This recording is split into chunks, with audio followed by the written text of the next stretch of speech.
Une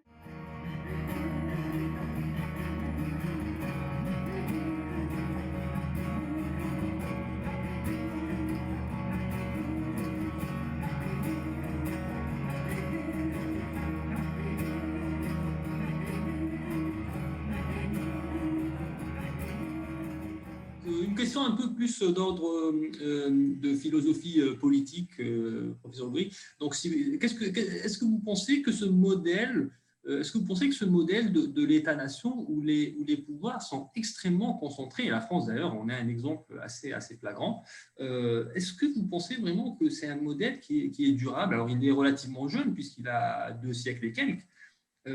Et en fait, il a posé toujours beaucoup de problèmes sur ces 2 siècles.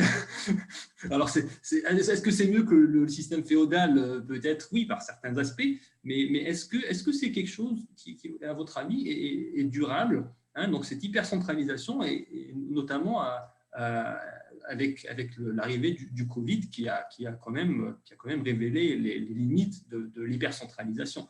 Qu'est-ce que vous en pensez et quelles sont les alternatives éventuelles que vous avez vues, connues, lues à ce niveau-là?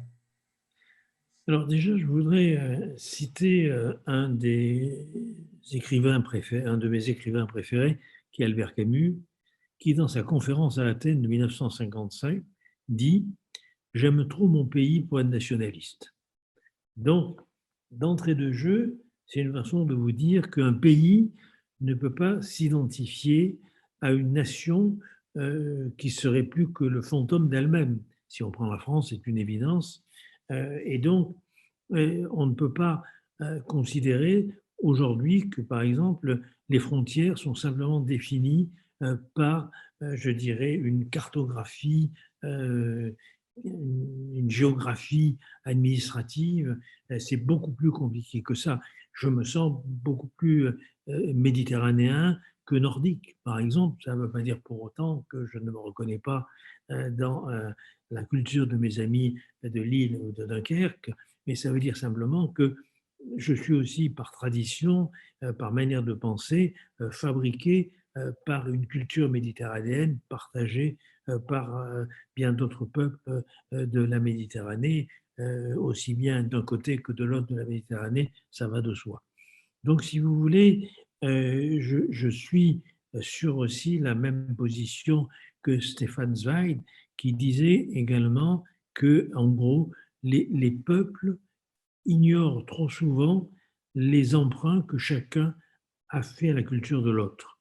Et que donc, une conception, si vous voulez, du pays, vous voyez, je préfère parler de pays que de nation, mais une conception du pays devrait être fondée pas seulement sur l'héritage linguistique, culturel, historique qui est extrêmement important, il ne faut pas le dénier, parce que sinon on va tomber dans la mode, mais il est aussi constitué de l'ensemble des dettes que ce pays a contractées à l'égard des autres.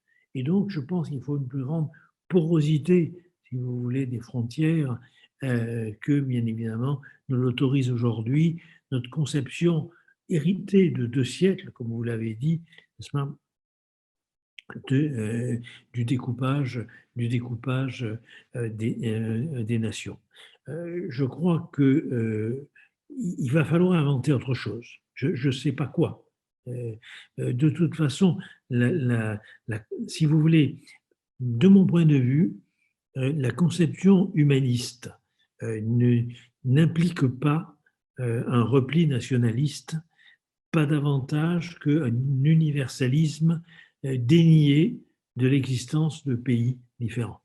C'est-à-dire que il y a là tout à repenser, mais là vous touchez à un problème qui, comme vous le savez, fait flamber les réseaux sociaux en ce moment en France.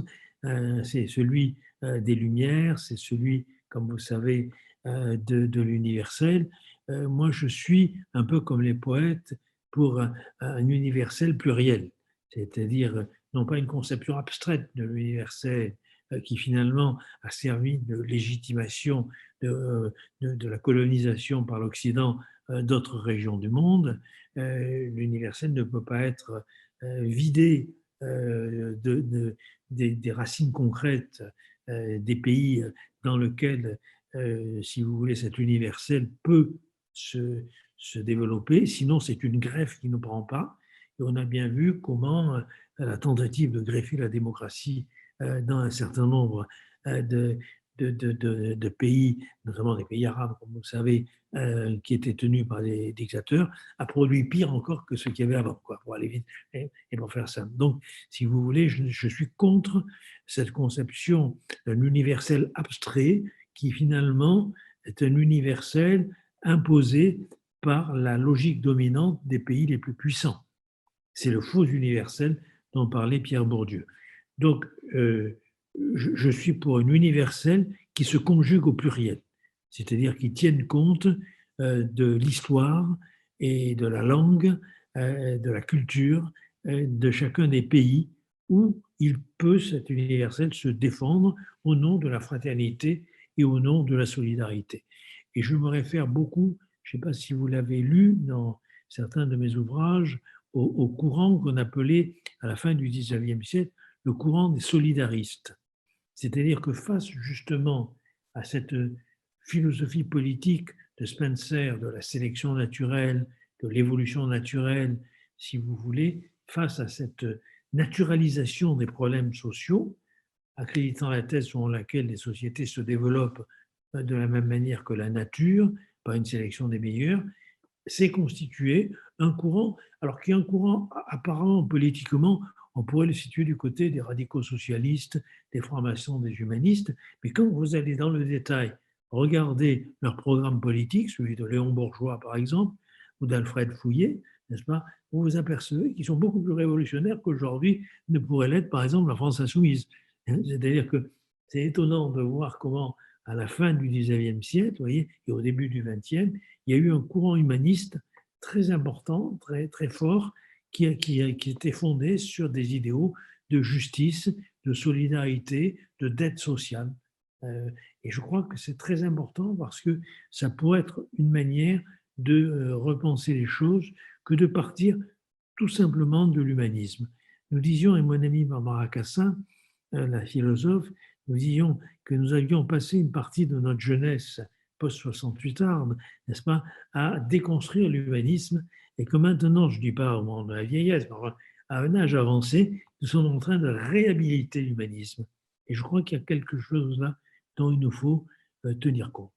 Dans mon dernier ouvrage, j'insiste beaucoup sur l'importance justement des humanités, de l'histoire, de la philosophie, des sciences sociales, pour pouvoir mettre un peu, si vous voulez, de poésie, pour pouvoir mettre un petit peu de fraternité et de vie dans notre manière de vivre. C'est très important et je déplore, alors un des ministres de Macron que je trouve le plus catastrophique, c'est Jean-Michel Blanquer, je déplore cette conception de l'éducation comme une espèce d'apprentissage de logiciel déterminé par l'imagerie cérébrale, n'est-ce pas?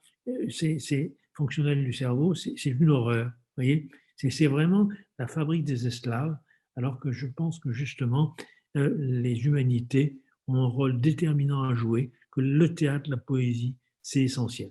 Je rendrai grâce au gouvernement aujourd'hui d'un acte qui est de considérer que les librairies entrent désormais par décret dans les commerces essentiels.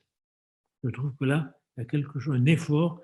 C'est assez rare que je puisse approuver les décisions de ce gouvernement, comme vous le savez, surtout en matière d'épidémie. Mais là, je dois leur rendre justice. C'est très important qu'ils aient accepté de considérer que la lecture, l'écriture sont justement des actes essentiels pour le développement du vivant. Je terminerai par une phrase, si vous le permettez, de Walter Benjamin, qui nous invitait à dépasser la négativité du monde par le désespoir de notre imagination.